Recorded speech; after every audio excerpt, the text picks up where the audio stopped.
Hello दोस्तों, welcome to all for my classes Daksha classes. तो आज हम आपके साथ शेयर करेंगे paper first development of education system in India. तो आज हम आपके साथ शेयर करेंगे development of education system in India, जो आपका पेपर फर्स्ट है B.Ed सेकेंड है। उसी के कुछ फैक्ट मैंने बुक से नोट डाउन करे हैं, तो यही देख लेते हैं। वैदिक कालीन शिक्षा चैप्टर 1 जो है आपका ऋग्वेद, इसमें देवताओं की स्तुति गई है। इसका विषय वस्तु ज्ञान है। इसमें ज्ञाता अग्नि ऋषि थे। तो ये आपके ऑप्शन टाइप के क्वेश्चन में पूछ लिए जाते हैं, तो इन सब के बारे में आपको पता होना चाहिए। यजुर्वेद, इसमें यज्ञ का वर्णन है। इसका विषय कर्म है। इसके ज्ञाता आदित्य ऋषि हैं। नेक्स्ट है सामवेद।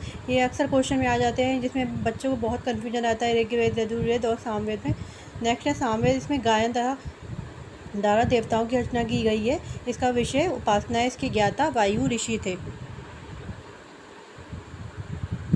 नेक्स्ट आपका अर्थवेद। अर्थवेद, इसके विषय क्या है? आत्मज्ञान। इसके ज्ञाता अंगिरा ऋषि हैं। तो ये चारों वेद हैं आपके, इनके बारे में मैंने फैक्ट लिखे हुए हैं, आप इसको अच्छे से रीड कर लीजिएगा। ये अक्सर क्वेश्चन में आ जाते हैं, तो बच्चों को कन्फ्यूजन रहता है चारों में। नेक्स्ट है आपका वैदिक शिक्षा का विस्तार काल ऋग्वेद के रचना काल से लेकर बौद्ध धर्म के आरंभ तक माना जाता है। वैदिक शिक्षा का विस्तार काल ऋग्वेद के रचना काल से लेकर बौद्ध धर्म के आरंभ तक माना जाता है। नेक्स्ट है वेदों में ऋग्वेद को नेक्स्ट है आपका वेदों में ऋग्वेद को आदि वेद माना जाता है। ऋग्वेद की रचना पद में है। यजुर्वेद की रचना पग और गद दोनों में। ऋग्वेद की रचना किसमें? पग में। और यजुर्वेद की रचना पग और गद दोनों में है। वैदिक काल में शिक्षा का मुख्य लक्ष्य मोक्ष को प्राप्त करना था। नेक्स्ट है आपका ज्ञान मनुष्य का तृतीय नेत्र होता है।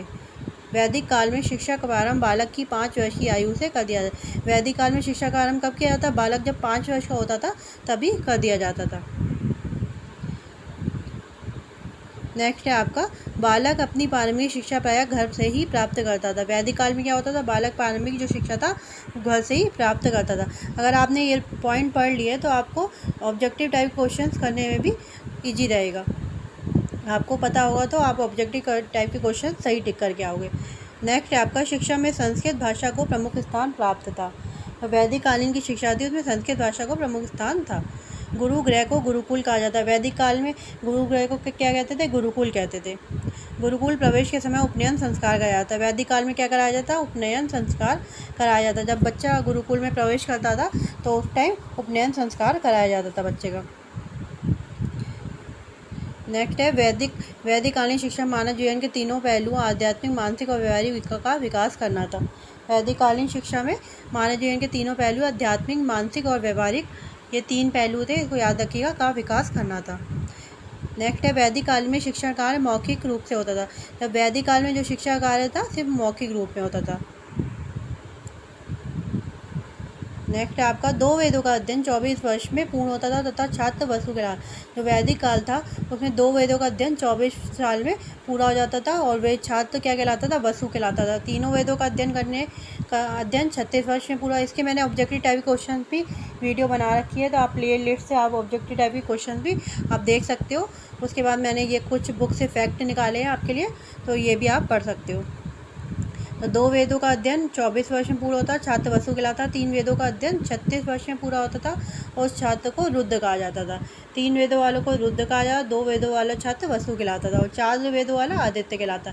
ये तीनों अक्सर एग्जाम में आ जाते हैं और बच्चे कन्फ्यूज हो जाते हैं कि वसु, रुद्र, आदित्य में।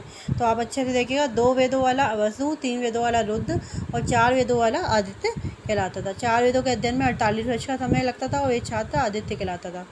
सबसे पुराना वेद कौन सा है? ऋग्वेद। ऋग्वेद में कितने मंडल हैं? 10। गायत्री मंत्र का उल्लेख ऋग्वेद में। गायत्री मंत्र का उल्लेख किसमें है? ऋग्वेद में। ऋग्वेद में सबसे पुरानी नदी सरस्वती को कहा गया है। और सबसे नया वेद कौन सा है? अर्थवेद। उत्तरकालीन वैदिक कालीन युग का आरंभ ऋग्वेद युग के अंत से होता है तथा बौद्ध एवं जैन धर्म के प्रारंभ पर अंत होता है। नेक्स्ट है आपका उत्तर वैदिक कालीन शिक्षा की अवधि समानता 1400 ईस्वी से पूर्व से लेकर 200 ईस्वी पूर्व तक मानी जाती है। उपनिषद काल 1400 ईस्वी पूर्व से 600 ईस्वी पूर्व, और सूत्र काल क्या था? 600 ईस्वी पूर्व से 200 ईस्वी पूर्व। उपनिषद काल में शिक्षा के द्वारा सत्य का ज्ञान कराने की चेष्टा की जाती थी। और नेक्स्ट है आपका इस युग में सत्य के द्वारा ब्रह्म को प्राप्त करने और जानने की चेष्टा की जाती थी। वैदिक काल में श्रवण, मनन और निष्पादन की 3 प्रणालियाँ प्रचलित थे।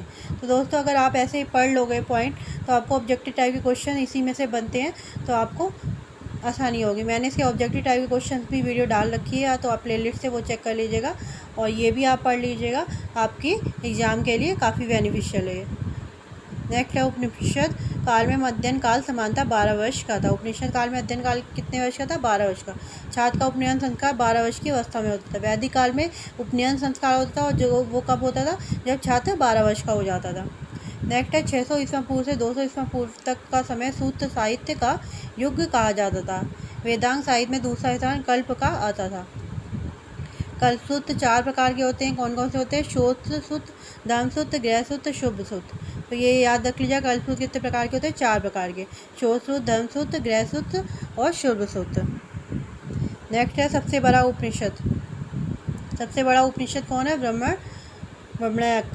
सबसे बड़ा उपनिषद कौन है? सबसे छोटा कौन सा है? मुनको-बशीरनाथ। तो ये याद रखिएगा, सबसे बड़ा उपनिषद और सबसे छोटा उपनिषद क्या है। ये क्वेश्चन वेरी इंपॉर्टेंट है। सत्यमेव जयते मुनको से लिया गया है। ऋग्वेद काल में कौन कौन से 3 देवता विशेष प्रमुख थे? अग्नि, इंद्र और सोम। ये भी क्वेश्चन ला सकते हैं आपके ऑब्जेक्टिव टाइप्स में।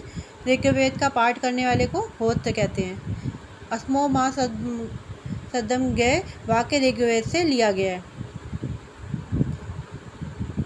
उपनिषदों की कुल संख्या कितनी होती है? 108। उपनिषद में उपनिषदों जो है उनकी कुल संख्या 108 है, लेकिन अभी तक 16 ही मिले हैं।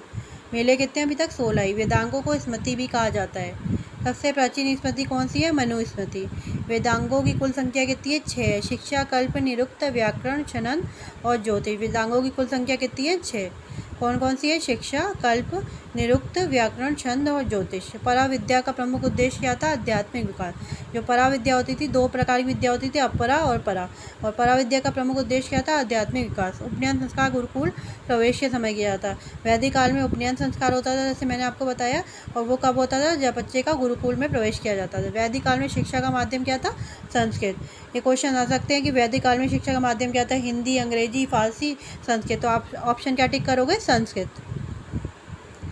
तो आई होप सो आपको वीडियो पसंद आई होगी। अगर वीडियो पसंद आए तो प्लीज़ हमारे चैनल को सब्सक्राइब करिए, लाइक करिए, दोस्तों और शेयर कीजिए। अगर आपको वीडियो पसंद आए तो आप कमेंट बॉक्स में ज़रूर कमेंट करिएगा। Thanks for watching.